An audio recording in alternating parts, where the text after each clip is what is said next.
Hey everybody, just want to make a quick video. Decided to go ahead and split this up in two different videos. The first thing I want to do is just look at the acronym of RATEY once again. I know you guys did this last year, but it's been a little while. Just a quick refresher. So the R, remember, is the roots, and it's only in the numerator, and we're setting each factor in the numerator equal to 0 and solving. So just to give you a concrete example, if you had something like x plus 2 and x minus 3 and whatever the denominator may be, maybe it's x plus 6. So the only part that matters as far as our roots are concerned is the numerator. So the x plus 2 quantity that we're looking at right here, well, negative 2 would make that quantity equal to 0, and so that would be one of our roots, negative 2, 0. And then our other one, x minus 3, so 3 comma 0. So these, in this particular rational function, if we were just dealing with the r, would be the roots that we would deal with. So at that point we could go in and gather some information, be it an application problem or graphing, which is what we're about to do later on. But that's what the r stands for. And let's look at the a real quick. Remember, a's are asymptotes. We're looking at vertical. So I'm just going to go back to the same example. I believe it was x plus 2 and x minus 3. I could be wrong, but if we had something like the x plus 6 in the denominator. So it comes from the denominator. So each factor equal to 0. In this case, we only have one. That's x plus 6. And then that vertical asymptote would be the vertical line, x equals negative 6. So exactly like, so our numerator produces those roots, and our denominator figures out where our vertical asymptotes are going to be. Things we've done already, but it's just, once again, it's good to see it. So the next one we deal with is t, and so we say t squared, I guess. It has two things we're talking about here, tangency and togetherness. Now, tangency is the even multiplicities that we talked about from our last unit with polynomials. So remember, if you had something like an even multiplicity, a quantity, a 2 or a 4 as an exponent, then it would be bouncing. So for instance, if you had x plus 2 squared and x minus 3, and say those were our quantities in the numerator. Let me just go ahead and put a denominator down here. Just stick with our x plus 6. And let's just say we had an x minus 5 and it was squared.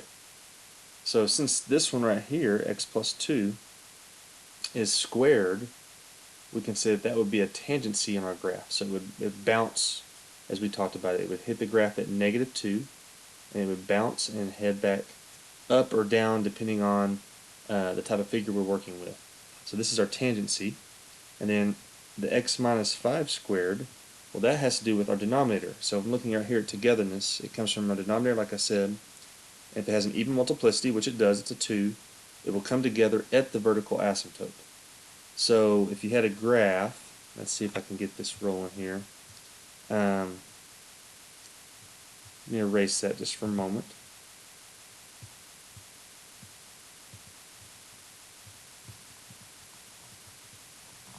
So remember, if we had our x minus 5, and I'm just going to look at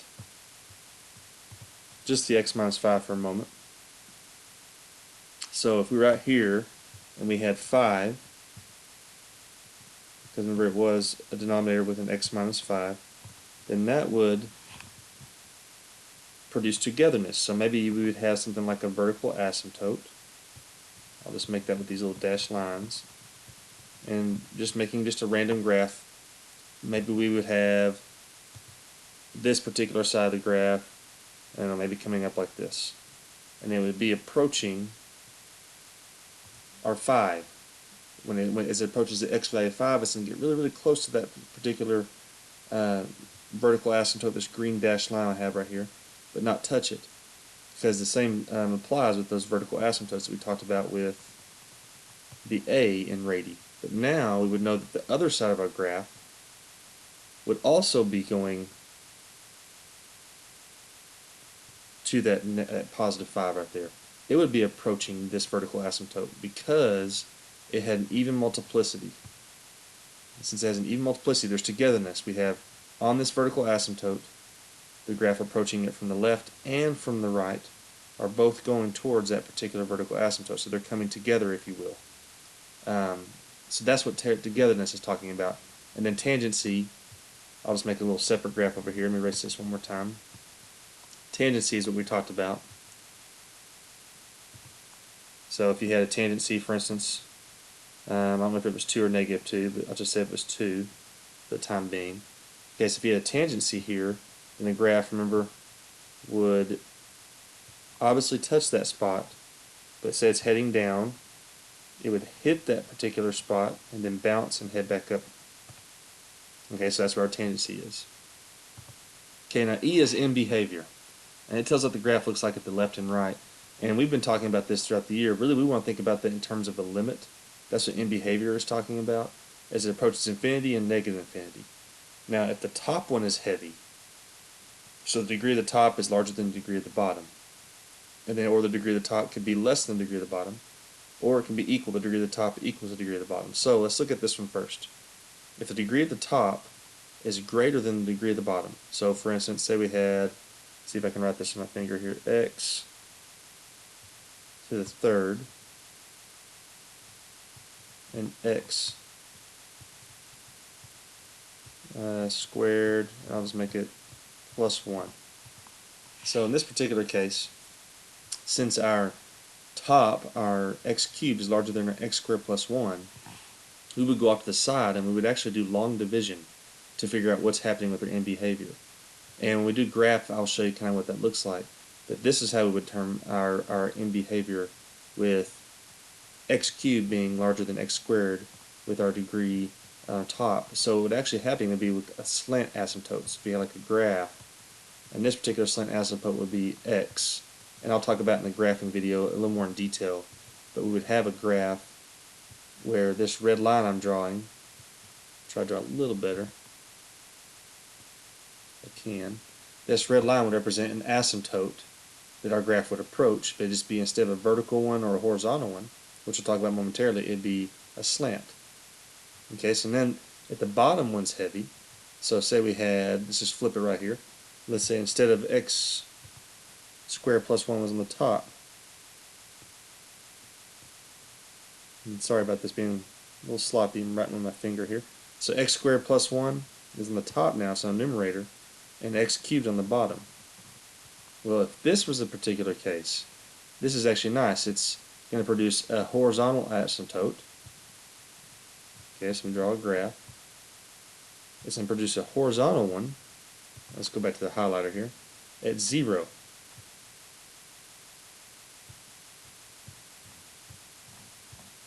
Okay, because you can think of this as being, if you plug the infinity in, the denominator is getting larger and larger and larger, faster than the numerator, so our asymptote would be a horizontal asymptote at 0. And the last situation you can run into with end behavior is if they're equal. So say we had, x cubed, and then on the bottom we also had an x cubed plus 1. So if we had a graph over here, they're equal, and I'm going to change this one momentarily. I'm going to make this a 2x cubed. So say it was a 2x cubed over x cubed plus 1. So what we do here is you take the leading coefficients, so the 2 on this x cubed, the 1 on this x cubed, and you find that ratio. So since it's 2 over 1, write that over here to the side, so 2 over 1 obviously is 2, so that means we would actually have a horizontal asymptote at y equals 2. As up here it was y equals 0 was our horizontal asymptote. This now would produce a horizontal asymptote at y equals 2 when they're equal. So we can go up here to 2, go and write it in. So if we were graphing,